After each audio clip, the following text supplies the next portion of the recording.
أعوذ بالله من الشيطان الرجيم. بسم الله الرحمن الرحيم.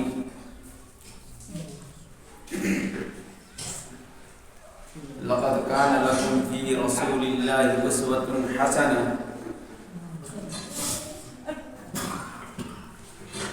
لمن كان يرجو الله واليوم الآخر وذكر الله كثيرا.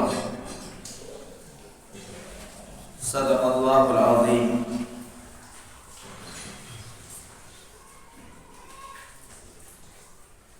میرے محترم بزرگوں اور دوستوں، اللہ رب العزت کا بہت ہی بڑا فضل و کرم ہے کہ اللہ تبارک و تعالی نے ہمیں اور آپ کو ادائیگی جمعہ کی مناسبت سے جامع مسجد میں جمع ہونے کی توفیق نصیب فرمائی۔ ادائیگی جمعہ سے قبل کچھ کہنے اور سننے کی بھی توفیق نصیب فرمائی۔ دعا کریں اور عزم مصمم بھی کریں۔ یہ بات میں ہمیشہ کہا کرتا ہوں کہ دینی باتوں کا سن لینا ہی بہت بڑی کمال کی بات نہیں ہے، بلکہ دینی باتوں پر عمل کرنا یہ اصل کمال کی بات ہے۔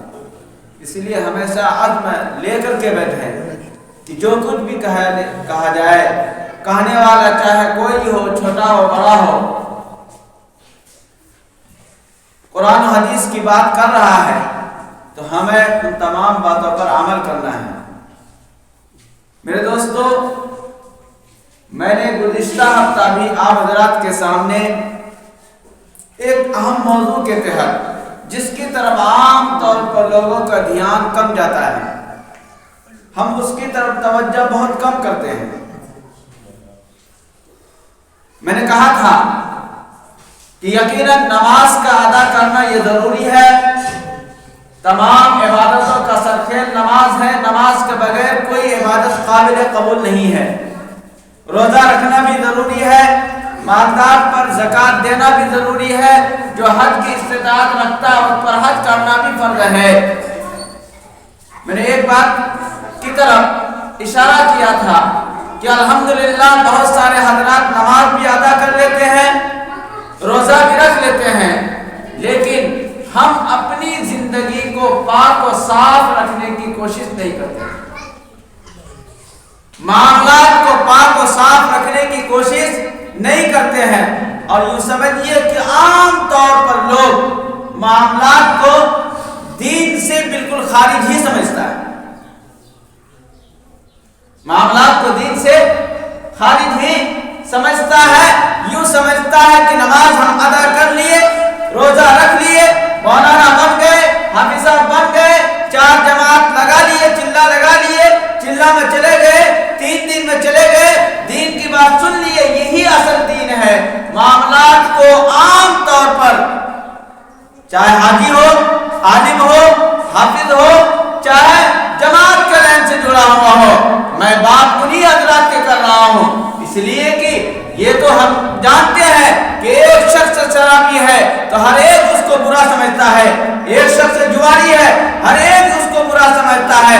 میں اس کی بات نہیں بلکہ ان لوگوں کی بات کر رہا ہوں کہ جن کا شمار دیندار طبقہ میں ہوتا ہے، دینداروں میں شمار ہوتا ہے، مولانا ہو، حافظ ہو، قاضی ہو، حاجی ہو، ان کا شمار دیندار طبقہ میں ہوتا ہے۔ وہ حضرات بھی معاملات کو صاف شفاف نہیں رکھتے۔ میں نے گزشتہ ہفتہ کہا تھا کہ نبی اکرم صلی اللہ علیہ وسلم آپ کی زندگی ہمیشہ پاک و شفاف رہی ہے۔ ہر ایک جانتے ہیں کہ نبی اکرم صلی اللہ علیہ وسلم کی زندگی ہمیشہ پاک و صاف رہی ہے۔ آپ نے کبھی کسی سے ذاتی طور پر بدلہ نہیں لیا، آپ نے کبھی کسی کو نقصان نہیں پہنچایا، کبھی کسی کو ذاتی طور پر تکلیف نہیں دی، کسی کو گالی نہیں دیا۔ یہی وجہ ہے کہ کفار مکہ آپ کو امین اور صادق کہہ کر کے پکارتے تھے، نام لے کر کے کوئی نہیں اے محمد ادھر آئیے کوئی بھی نہیں کہتا تھا، بلکہ آپ صلی اللہ علیہ وسلم کے اچھے صفات کے امانت دار ہے، سچے ہیں، امین اور صادق کہہ کر کے وہ لوگ پکارا کرتے تھے۔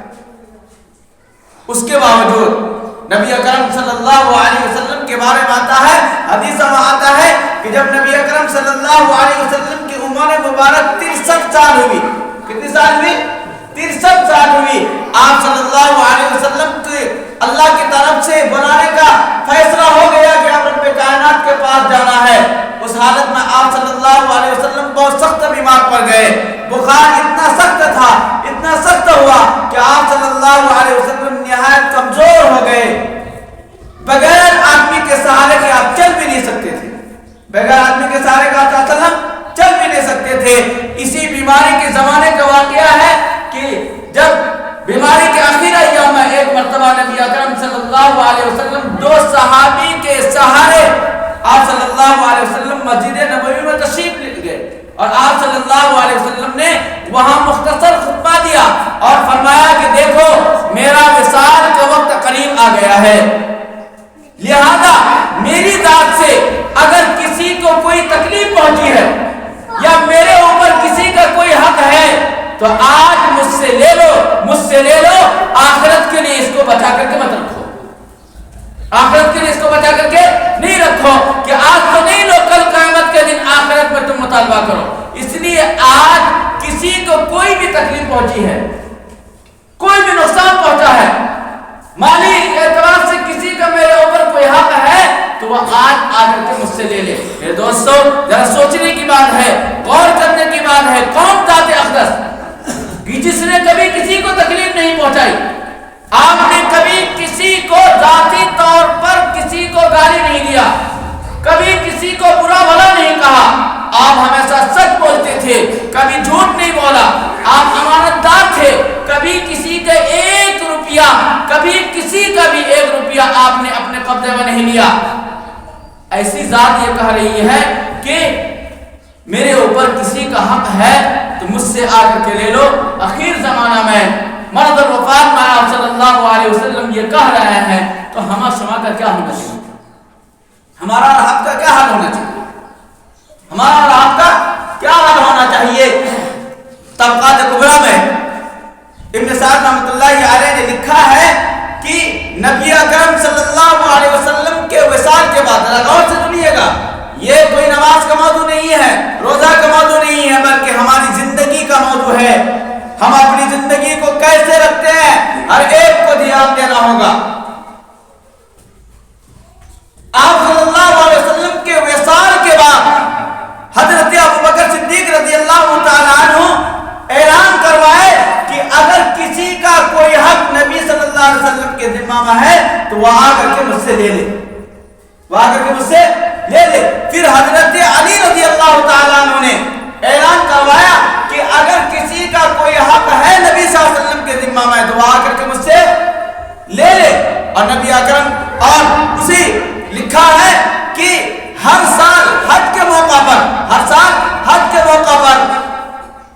اعلان کروایا جاتا تھا کہ نبی صلی اللہ علیہ وسلم کے پر آپ صلی اللہ علیہ وسلم کے پاس کہ اوپر میں کسی کا حق ہے تو وہ آ کر کے مجھ سے لے لے. حضرت علی اعلان کرواتے رہے، حضرت حسن اعلان کرواتے رہے، حضرت حسین اعلان کرواتے رہے. تقریباً 40 سال تک یہ اعلان ہوتا رہا، جبکہ آپ صلی اللہ علیہ وسلم کی زندگی پاک و صفاف ہے. لیکن یہ پیغام ہے ہم لوگوں کے لیے، یہ پیغام ہے عام لوگوں کے لیے، یہ پیغام ہے دوسروں کے لیے، ہمارے لیے کہ جن کی زندگی پاک و صاف گزر رہی ہے ان کو اتنا فکر ہے اور ہماری زندگی یوں ہی گزر رہی ہے، ہم کو کوئی فکر ہی نہیں ہے. لقد کان لکم فی رسول اللہ اسوۃ حسنہ، نبی اکرم صلی اللہ علیہ وسلم کی زندگی ہمارے لیے نمونہ ہے. ہمارا عقیدہ ہے نا، آپ صلی اللہ علیہ وسلم کا ہر فعل، ہر عمل، ہر قول، ہر کردار ہمارے لیے نمونہ ہے. یہ کون نہیں جانتا ہے؟ ہمارے لیے نمونہ ہے. لیکن کیا آپ صلی اللہ علیہ وسلم کی زندگی نمونہ ہے صرف نماز میں؟ آپ صلی اللہ علیہ وسلم کی زندگی نمونہ ہے صرف روزہ میں؟ آپ صلی اللہ علیہ وسلم کی زندگی نمونہ ہے صرف پڑھنے پڑھانے میں، عالم حافظ بنانے میں؟ آپ صلی اللہ علیہ وسلم کی زندگی ہمارے نمونہ ہے صرف جماعت بچانے میں؟ نہیں، آپ صلی اللہ علیہ وسلم کی زندگی ہمارے لیے نمونہ ہے ہر چیز میں. روزہ میں بھی آپ صلی اللہ علیہ وسلم کی زندگی ہمارے لیے نمونہ ہے، حج میں بھی نمونہ ہے، نماز میں بھی نمونہ ہے. لیکن معاملات کو صاف رکھنے میں بھی ہمارے لیے نمونہ ہے۔ اور یاد رکھیے اللہ کے رسول صلی اللہ علیہ وسلم نے ارشاد فرمایا ہے کہ عبادات اگر کوئی ادا نہیں کرتا ہے، اللہ کا حق ادا نہیں کرتا، ہو سکتا ہے کہ اللہ اس کو معاف کر دے، اللہ اس کو معاف کر دے۔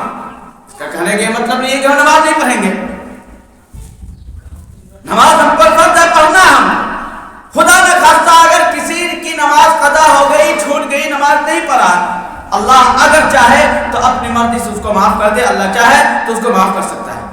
لیکن اگر معاملات کے متعلق ہو، دوسرے کا حق کے متعلق ہو، تو جب تک اس بندہ سے معاف نہ کروا لیا جائے اللہ بھی معاف نہیں کرے گا، اللہ بھی معاف نہیں کرے گا۔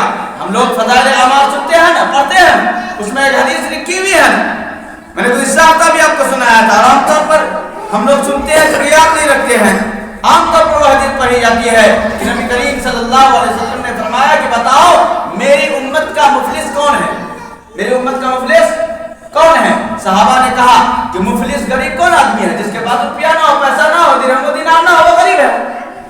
مفلس وہی ہے نا، ہم غریب کس کو کہیں گے؟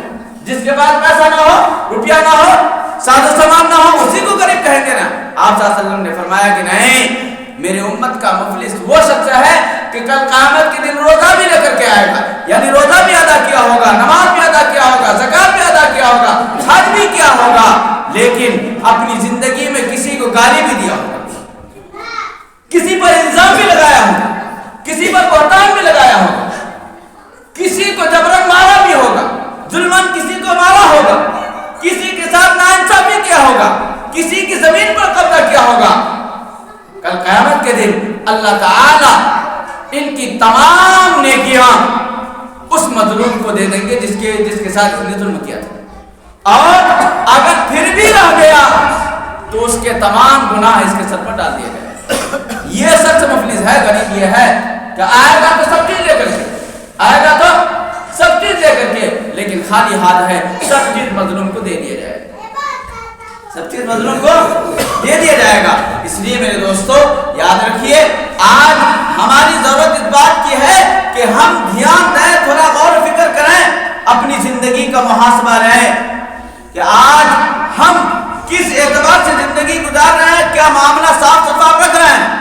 آج ہمارا معاملہ کیا ہے؟ اگر کسی کا روپیہ ہم نے 1000 2000 لے لیا ہے تو ہم لے کر کے سو گئے، ہم لے کر کے سو گئے۔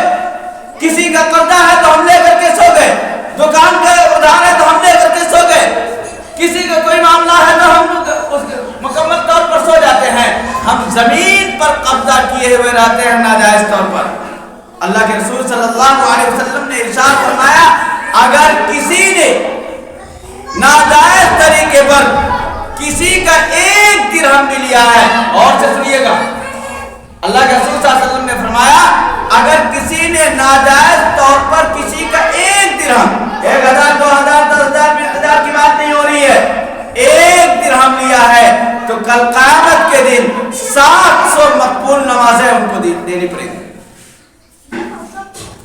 کتنی نمازیں بولیے؟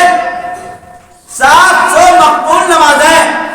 1 درہم ناجائز طور پر کسی کا لے لیا ہے تو کل قیامت کے دن 700 مقبول نمازیں، جو نماز نہیں پڑھتا اس کا کیا ہوگا؟ 1 درہم کسی کا لے لیا ہے، نماز ہی نہیں پڑھتا اس کا کیا ہوگا؟ گویا ان کے سارے گناہ اس کے سر پر ڈالا جائے گا۔ اور جو نماز پڑھتا ہے تو 700 مقبول نمازیں 1 درہم کے بدلے میں دینی پڑے گی۔ ہم سمجھتے ہیں کہ جو ہی کسی کا اپنے آپ کو ہم بڑا سمجھتے ہیں، کسی کا بیمانی ہم کر لیں گے، کسی کی جائیداد پر قبضہ کر لیں گے، زمین پر قبضہ کر لیں گے تو ہم ہی بہادر ہیں۔ ہم یہی سمجھتے ہی ہیں کہ ہم عقل مند وہ ہے جو دوسرے پر زبردستی کر کے کسی طرح قبضہ کر کے رکھے، اور آپ معاشرے میں عقل مند اسی کو سمجھا جاتا ہے جو جھوٹ بول کر کے، بیمانی کر کے، دوسرے کی جائیداد پر قبضہ کر کے، زمین پر قبضہ کر کے، روپیہ پر قبضہ کر کے ترقی کر لیتا ہے۔ لوگ عام طور پر اسی کو بہادر سمجھتے ہیں، اسی کو عقل مند سمجھتے ہیں، چاہے کسی بھی طریقے ہو، رشوت کے ذریعے، سود کے ذریعے، کسی بھی ناجائز طریقے پر جو شخص ترقی کر لیتا ہے عام طور پر لوگ اسی کو عقل مند سمجھتے ہیں، اور ہم اپنے آپ کو بہادر سمجھتے ہیں۔ اللہ کے رسول صلی اللہ علیہ وسلم نے فرمایا 1 درہم بھی اگر کسی کو ناجائز طور پر لوگے تو کل قیامت کے دن 700 مقبول نمازیں تمہیں دینی ہوگی. اور 1 بارش سے زمین کسی پر قبضہ کیا ہے, کسی کی زمین 1 بارش سے میٹر پر بھی قبضہ کر لیا ہے, کل قیامت کے دن 7 زمین کو اس کے سر پر ڈالا جائے گا, اس کے گلے پر ڈالا جائے گا. سوچنے کی بات, محاسبہ کرنے کی ضرورت ہے میرے دوستوں. آج ہم اپنی زندگی کو کتنے پاک و صاف رکھ رہے ہیں, ذرا سوچنے کی ضرورت ہے. میں بار بار ایک لفظ کہہ رہا ہوں کہ اپنے آپ کا محاسبہ کیجیے, سوچئے آج ہم اپنی زندگی کے کس نگر پر جا رہے ہیں. آپ کو سناؤ, آئیے آپ سنیے, ذرا غور کیجیے کہ ایک شہید کا مقام کتنا بڑا ہوتا ہے. سب جانتے ہیں کہ شہید جنتی ہے. شہید جنتی ہے کہ نہیں ہے؟ شہید جنتی ہے. اللہ کے رسول صلی اللہ علیہ وسلم نے ارشاد فرمایا کہ اگر ایک شہید مال غنیمت, شہید کس کو کہیں گے؟ جو اللہ کے راستے میں جہاد کرتے ہوئے لڑتے ہوئے مرے, ان کا وصال ہو تو ان کو شہید کہیں گے نا. اللہ کے رسول صلی اللہ علیہ وسلم نے ارشاد فرمایا کہ ایک شہید اگر کہ ناجائز بغیر کسی سے پوچھے مال غنیمت میں سے کوئی سامان لے لے اور ان کی شہادت ہو جائے, کل قیامت کے دن اللہ تعالیٰ شہید کو بلائے گا, کہے گا تم تو شہید ہو, لہذا تمہارا ٹھکانہ کہاں ہے؟ شہید کا ٹھکانہ کہاں ہے؟ جنت. لیکن اللہ کہا جائے گا کہ یہ مال تم نے ناجائز طور پر لیا تھا مال غنیمت میں سے, لہذا یہ مال کو میں جہنم میں پھینک دیتا ہوں. یہ مال کو میں جہنم میں, اس چیز کو جہنم میں پھینک دی جائے گی اور کہا جائے گا کہ تمہارا ٹھکانہ تو ہے جہنم, لیکن جہنم سے تمہارا ٹھکانہ تو ہے جنت, لیکن اس مال کو تمہیں جہنم سے تم اس مال کو لے کر کے آؤ, پھر جا کر کے اپنی جنت میں جا کر کے رہو. وہ شخص جہنم کے اندر گھسے گا اور اس مال کو لے کر کے واپس آئے گا جہنم کے منہ پر. جو ہی آئے گا جہنم کا وہ سامان گر جائے گا, پھر دوبارہ وہ جائے گا, پھر دوبارہ وہ سامان لینے کے لیے جائے گا, پھر لے کر کے آئے گا جہنم کے منہ پر. اب باہر نکل رہا ہے کہ وہ سامان نیچے گر جائے گا, پھر وہ جائے گا. وہ مطلب یہ ہے کہ اس شخص کو جہنم میں جلنا پڑے گا, باوجود یہ کہ وہ شہید ہے, باوجود یہ کہ وہ شہید ہے. اللہ کے رسول صلی اللہ علیہ وسلم نے ایک مرتبہ سفر فرما رہے تھے, ایک شخص آپ صلی اللہ علیہ وسلم کے ساتھ میں تھا اور آپ کی خدمت کیا کرتا تھا, آپ کی خدمت کیا کرتا تھا, آپ صلی اللہ علیہ وسلم کی خدمت کیا کرتا تھا. تو جہاد کے سفر میں تھے آپ صلی اللہ علیہ وسلم, ایک دشمن کی تیر اس شخص کے گلے میں آ کر کے لگی اور اس کا وصال ہو گیا. صحابہ کہنے لگے بڑی سعادت کی بات ہے, اللہ کے راستے میں ان کی وفات ہوا تھی, یہ شہید ہے نا. اللہ کے رسول صلی اللہ علیہ وسلم نے فرمایا نہیں, ایسا مت کہو, اس نے بغیر اجازت کے مال غنیمت میں سے ایک چادر لے لیا تھا, لہذا اسے جہنم میں ڈالا جائے گا. کہاں ڈالا جائے گا؟ کون وہ شخص کون ہے؟ اللہ کے راستے میں شہید ہوا ہے نا, اللہ کے راستے میں ہے نا, وہ نبی صلی اللہ علیہ وسلم کا خادم ہے. آپ کی خدمت کیا کرتا تھا؟ آپ صلی اللہ علیہ وسلم جب سوار ہوتے تھے یہ سہارا دیا کرتا تھا. اس کے بارے میں اللہ کے رسول صلی اللہ علیہ وسلم فرما رہے ہیں کہ ایسا مت کہو, جہنم میں جائے گا. کہاں جائے گا؟ جہنم میں جائے گا. تو میرے دوستو, کہنے کی بہت ساری باتیں ہیں اور ہمیشہ کہا جاتا ہے, لیکن کیا ہے ہماری زندگی کا اصول یہ ہو گیا ہے, سننا تو ضرور ہے, بھیڑ تو ضرور جمع کرنی ہے, لیکن کرنا کچھ نہیں ہے. کرنا وہی ہے جو میرے من میں ہے, کرنا وہی ہے جو میرے من میں ہے. میرے دوستو, ان تمام جو باتیں کہی گئی کیا ہمارے لیے ضروری نہیں ہے کہ ہم اپنے معاملات کو پاک و صاف رکھیں؟ یہ ہمارے لیے انتہائی ضروری ہے, یہ بنیادی ضرورت ہے. لہذا ہم جہاں نماز ادا کرتے ہیں, روزہ رکھتے ہیں, الحمدللہ بہت اچھی بات ہے, حج کیے ہوئے الحمدللہ بہت اچھی بات ہے, عالمہ حافظہ الحمدللہ بہت اچھی بات ہے, جماعت میں جا رہے ہیں الحمدللہ بہت اچھی بات ہے, لیکن ان کے ساتھ ساتھ ہمارے لیے ضروری ہے کہ ہم اپنے معاملات کو پاک و صاف رکھیں, ہم اپنی زندگی کو پاک و صاف رکھیں. بھائی بھائی میں ہو, بیٹا اور باپ میں ہو, ماں بہن میں ہو, ماں بیٹی میں ہو، ہر ایک میں معاملات مکمل پاک و صاف رکھیں گے۔ آج ہمارے معاشرے میں جھگڑے کی ایک بنیادی وجہ یہ ہے کہ کوئی بھی اپنے معاملات کو صاف نہیں رکھتا ہے، 2-4 سال تک ایسے میل ملا کر کے رہتا ہے، 2-4 سال کے بعد پھر اختلاف ایسا ہو جاتا ہے کہ ساری محبتیں ختم ہو جاتی ہیں۔ اس لیے ہم اپنے معاملات کو پاک صاف رکھیں۔ اللہ تبارک و تعالی سے دعا ہے کہ اللہ تبارک و تعالی ہمیں تمام باتوں پر عمل کرنے کی توفیق نصیب فرمائے، اور اللہ تبارک و تعالی سے دعا ہے کہ اللہ ہمیں نماز روزے کے ساتھ اپنے معاملات کو بھی مکمل طور پر پاک صاف رکھنے کی توفیق نصیب فرمائے۔ وما علینا الا البلاغ۔